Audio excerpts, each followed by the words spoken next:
Good morning students. Hindi व्याकरण के chapter 1 में मैंने आप लोगों को भाषा, लिपि और व्याकरण पढ़ाया था और उसका क्वेश्चन आंसर भी कराया था। तो आज के क्लास में मैं आप लोगों को चैप्टर 2 में वर्ण विचार पढ़ाऊंगा। तो चलो बच्चों, क्लास स्टार्ट करते हैं। बच्चों, चैप्टर 1 में मैंने भाषा, लिपि, बोली और व्याकरण पढ़ाया था। तो चैप्टर 2 में हम लोग वर्ण विचार पढ़ेंगे। तो चलो बच्चों, समझते हैं कि वर्ण किसे कहते हैं। भाषा की छोटी ध्वनि जिसके और टुकड़े नहीं किए जा सकते वह वर्ण कहलाती है। बच्चों, भाषा की वह ध्वनि जिसे हम और नहीं तोड़ सकते उसे हम वर्ण कहते हैं। बच्चों, जैसा कि मैंने आपको बताया था कि कोई भी भाषा बोलने के लिए हमें कोई ध्वनि चिन्हों की ज़रूरत पड़ती है। उन ध्वनि चिन्हों को ही वर्ण कहते हैं। चलो एक उदाहरण से ही समझते हैं। बच्चों, अगर हमें हिंदी भाषा में कोई शब्द बोलना है जैसे आम, तो देखो हम कैसे लिखेंगे।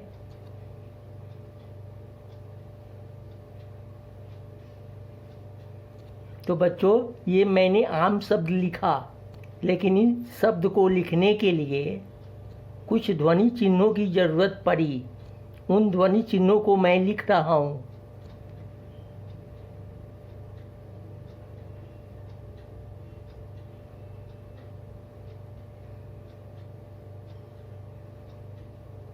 तो देखो मैंने लिखा आ प्लस म प्लस ओ। तो इन 3 ध्वनि चिन्हों को मिलाकर आम का शब्द बना। तो बच्चों, यही 3 ध्वनि चिन्ह वर्ण कहलाती है। तो बच्चों, आशा करता हूँ कि आप लोग समझे होंगे कि वर्ण किसे कहते हैं। तो वह ध्वनि जिसका हम टुकड़ा नहीं कर सकते, जैसे आ प्लस म प्लस ओ। जैसे आ का टुकड़ा नहीं कर सकते, म का टुकड़ा नहीं कर सकते, ओ का टुकड़ा नहीं कर सकते। तो ये तीनों वर्ण है। ठीक है बच्चों, अब आगे बढ़ते हैं। बच्चों, वर्ण के 2 भेद होते हैं, स्वर और दूसरा व्यंजन। तो चलो अब हम लोग स्वर और व्यंजन को पढ़ते हैं। तो बच्चों, स्वर, जिन स्वरों के उच्चारण में कंठ से निकलने वाली वायु बिना किसी रुकावट के बाहर आती है तथा उसके उच्चारण में किसी अन्य वर्ण की सहायता नहीं ली जाती, वे स्वर कहलाते हैं। हिंदी भाषा में 11 स्वर होते हैं।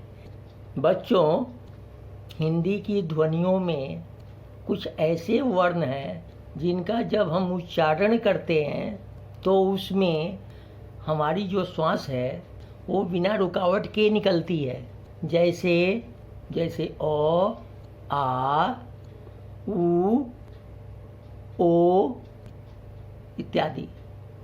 तो बच्चों, देखा आपने, इन ध्वनियों का जब हम उच्चारण कर रहे थे तो श्वास बिना रुकावट के बाहर आ रही थी। तो इन ध्वनियों को हम स्वर कहते हैं। तो स्वर की एक खासियत और है कि इनमें दूसरे वर्णों की प्रयोग नहीं होता। जैसे अ बोलने के लिए सिर्फ हम अ बोलेंगे। तो बच्चों, हिंदी भाषा में 11 स्वर होते हैं। वे हैं ओ, आ, छोटी, बड़ी, छोटा ऊ, बड़ा ऊ, री, ए, आई, ओ और औ। बच्चों, ये सब स्वर हैं जिनको हम बिना रुकावट के बोल सकते हैं। तो बच्चों, अब देखते हैं व्यंजन क्या होता है। अब देखो बच्चों, व्यंजन उन वर्णों को कहते हैं जिनके उच्चारण के लिए स्वरों की सहायता लेनी पड़ती है। हिंदी में सामान्य रूप से व्यंजनों की संख्या 33 हैं, जो इस प्रकार हैं: क, ख, ग, घ, अंग, च, छ, य य य ट ठ ड ट अड़ त थ द त न इत्यादि। तो बच्चों व्यंजन वो वर्ण हैं अर्थात वो ध्वनि चिन्ह है जिनको लिखने के लिए या उच्चारण करने के लिए हमें स्वर की सहायता लेनी पड़ती है। इसे हम एक उदाहरण से समझते हैं। जैसा कि आपने देखा को एक व्यंजन है परंतु उसका उच्चारण के लिए हमें एक स्वर की सहायता लेनी पड़ती है। तो बच्चों क को हम कैसे लिखते हैं देखिए। क लिखने के लिए क प्लस अ लिखेंगे तब जा करके क होगा। तो बच्चों क एक व्यंजन है और उसे लिखने के लिए हम एक वर्ण प्लस स्वर लिखेंगे तब आपका एक व्यंजन बनेगा। उसी प्रकार हम अलग अलग व्यंजन को लिखने के लिए अलग अलग वर्ण और स्वर की सहायता लेंगे। तो बच्चों आशा करता हूँ व्यंजन आपको समझ आया होगा। तो बच्चों हमने वर्ण पढ़ा और उसके दो भेद पढ़े जो कि स्वर और व्यंजन है। तो चलो अब नेक्स्ट टॉपिक में चलते हैं। बच्चों अब हम लोग यहाँ देखेंगे वर्णमाला किसे कहते हैं। किसी भी भाषा में सभी ध्वनियाँ लिखने के लिए जो चिन्ह निर्धारित होते हैं उनके क्रमबद्ध समूह को वर्णमाला कहते हैं। हिंदी की वर्णमाला निम्नलिखित हैं स्वर और व्यंजन। तो बच्चों हमने वर्ण में स्वर और व्यंजन पढ़ा था। तो जब स्वर और व्यंजन में जो जितने भी वर्ण हैं उन सब का समूह अर्थात जब हम सारे वर्णों को मिलाकर एक क्रम में समूह बना लेते हैं तो उसे हम वर्णमाला कहते हैं। उदाहरण के तौर पर देखते हैं ओ आ छोटी बड़ी छोटा ऊ बड़ा ऊ री। बच्चों ये सब स्वर हैं। को खो गो घो अंग। बच्चों ये सब व्यंजन हैं लेकिन अगर ये सब को मिला दें तो इन वर्णों के समूह को हम वर्णमाला कहेंगे। बच्चों यहाँ दिया गया है इन पूरे समूह को वर्णमाला कहते हैं। जैसे ऊपर देखो स्वर ओ आ छोटी बड़ी छोटा ऊ बड़ा ऊ री ए आई ओ औ। बच्चों अंग और अ दोनों स्वर के साथ लिखा जाता है लेकिन वो स्वर नहीं होता ना ही व्यंजन होता है। अब नीचे देखो आपके व्यंजन है पूरे ऊपर वाले सारे स्वर हैं नीचे वाले व्यंजन। इन सब को मिला करके वर्णमाला बनता है। तो बच्चों हमने देखा स्वर और व्यंजन मिलाकर वर्णमाला बनता है। इसमें स्वर 11 होते हैं और व्यंजन 33 होते हैं।